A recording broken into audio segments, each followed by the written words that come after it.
first pick. All righty, welcome to another episode of On the Clock, your Just Baseball College and MLB Draft podcast. I'm Jared Perkins. We have an awesome guest with us today, right-handed pitcher Michael Salina out of St. Bonaventure. He's hit 102 miles an hour this year. Michael, how are you doing today, man? I'm doing good. Thank you guys for having me.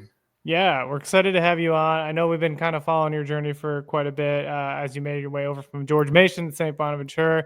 But just for the people who don't know you, take us a little bit into your journey through amateur baseball, kind of how you've gotten to where you are today. Yeah, so I have a twin brother. So growing up, we were always the kids in the backyard playing wiffle ball, like flag football, basketball too. So I'd say like sports has always been like a big part of my life, and in amateur baseball, like I was always the shortstop and he was always the second baseman. So, like growing up through travel ball, little league, that was always it. And then, once high school came around, started pitching like seriously. I was like usually it's like a closer or whatever. Like by my junior year of high school, I became a starting pitcher, and then it's just gone from there. Yeah, talk about that relationship with your brother a little bit. I know he also plays college baseball. How has that kind of helped motivate you, both having that relationship and being able to kind of run things by him throughout your career? Yeah, it's been awesome. I mean, we've done so much with each other, just like playing sports, push each other to become better. And, like off the field in the weight room and then on the field, like we're always competitive. So we're always trying to win everything we do. So it's definitely been a really good relationship that's definitely helped. Yeah, I love that. For you, you've kind of started your career at St. Bonaventure. You came over from George Mason. What led you to your decision in choosing St. Bonaventure? I just felt super comfortable with the coaching staff. Coach Rathbun's a really good person. He's a really good coach. So, he's giving me a really good opportunity here to, just come here and be myself and just have fun and pitch. So that's what led me to come back. I came back also a little closer to home. So, I just felt comfort here, and I feel like I made a good decision, and I don't regret it at all.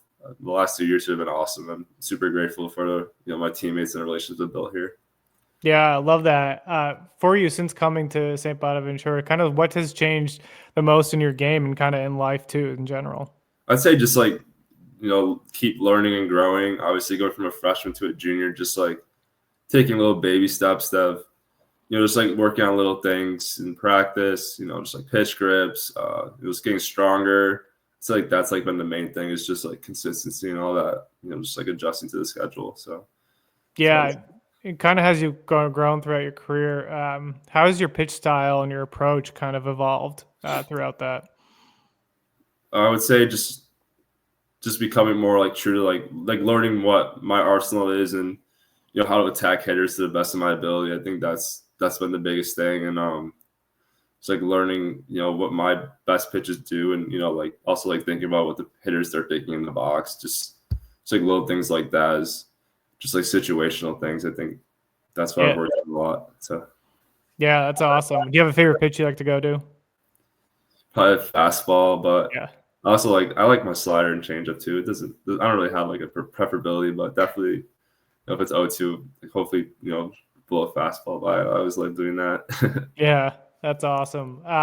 For you, kind of as you've entered 2025, what have been some of the kind of the biggest development goals for you this year? For this spring, it's just been staying consistent starts. Going out there and just pitching the best of my ability, and the results will come with that. Just like going out there and during strikes, showcasing my pitches and winning some meaningful games, and going to RHP play now. It's gonna be a good ride. So hopefully we stack some wins and make a run. I'm excited to see what happens. Yeah, I love that. For you too, kind of as you've gone through your development and your playing career, have there been some big coaches or mentors that have kind of really helped you along the way? Yeah, I mean, I'd say like my parents have been a big mentor for me.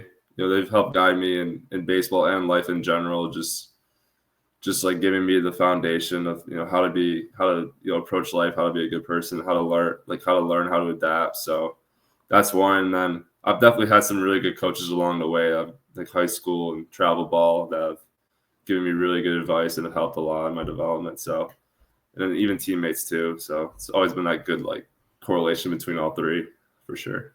Yeah, I love that. And kind of shifting into something similar here is for you, how do you mentally and physically prepare for games, right? Especially when you're facing high caliber opponents like you did Tennessee just recently. Yeah. Are there particular routines or rituals you kind of follow to help you get ready? I would say I keep it pretty simple.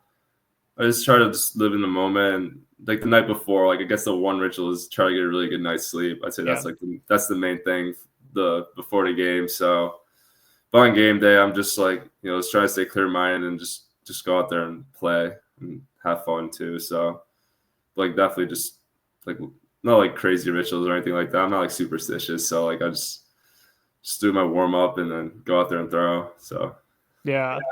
That's awesome. So for you, the other one other question I have here too, kind of we talked about the 102 miles an hour, which is absolutely extraordinary. Awesome thing to have. And can you describe the training regimen that you had and adjustments you've really made that contributed to that milestone?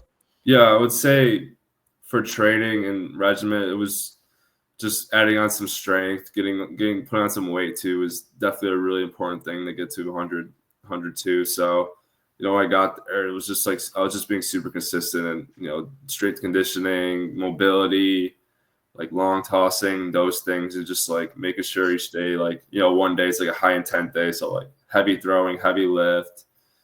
Make sure I get enough calories, make sure I sleep good, and then the next day like a recovery day. So those recovery days, it's just like relaxing. I like being outside, so I like in the summertime, like especially this summer, just like being in the sun. It's definitely something Yeah. that makes me feel really good. So on those recovery days, it's just like winding down, and the next day attack it like the first day, and just repeat that cycle. Yeah, that's awesome. And for you, what was your reaction when you hit 102? Did you find out during like while you were starting, or did you have to wait until like after the game? Yeah, so I saw it during the inning when I hit it. Okay. It was like on the scoreboard. It was pretty big. So like I kind of like looked over my eyes like, oh wow. So it was definitely pretty cool to see. But yeah, that was awesome. It was the first time I ever hit over 100 in a game. So it was definitely super fun.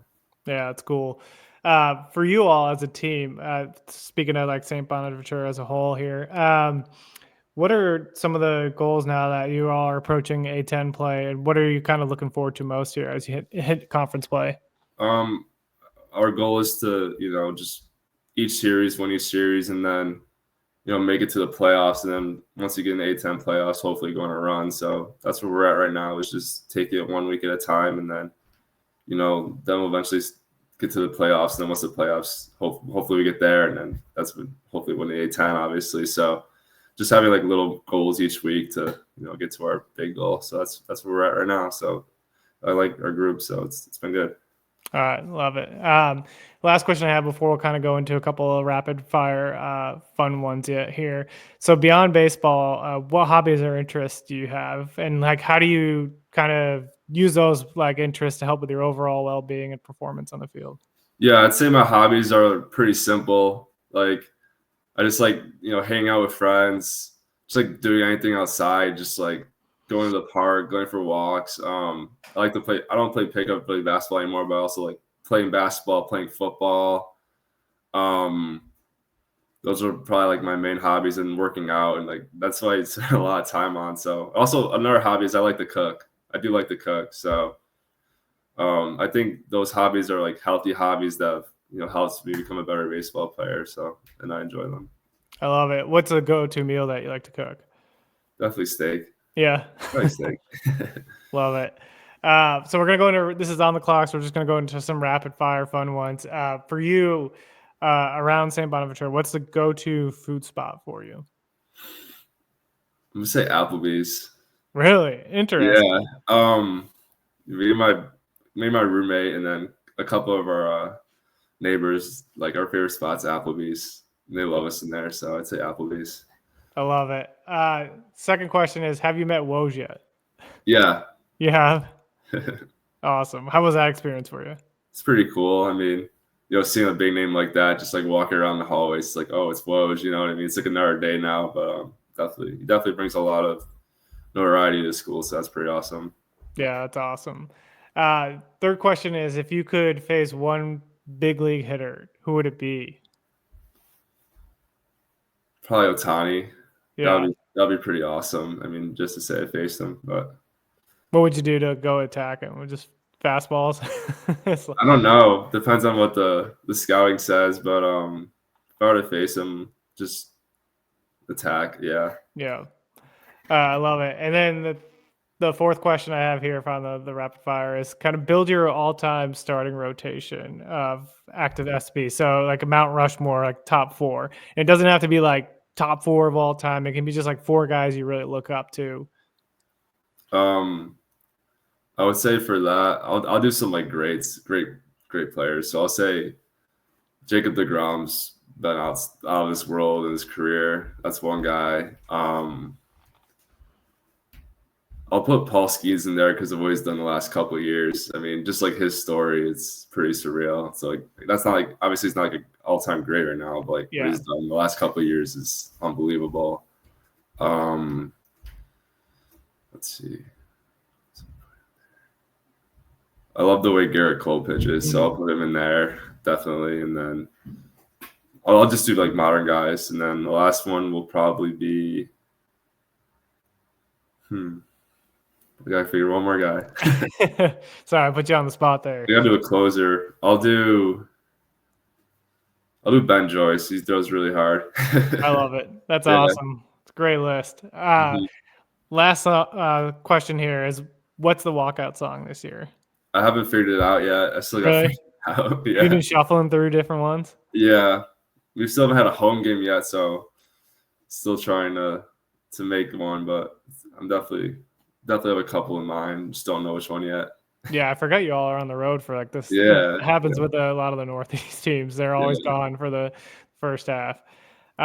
Michael, I can't thank you enough for joining us on the Clock. We're really excited to have you on. And I know it's busy time of the year. We're going to be following along and wishing you nothing but success, man.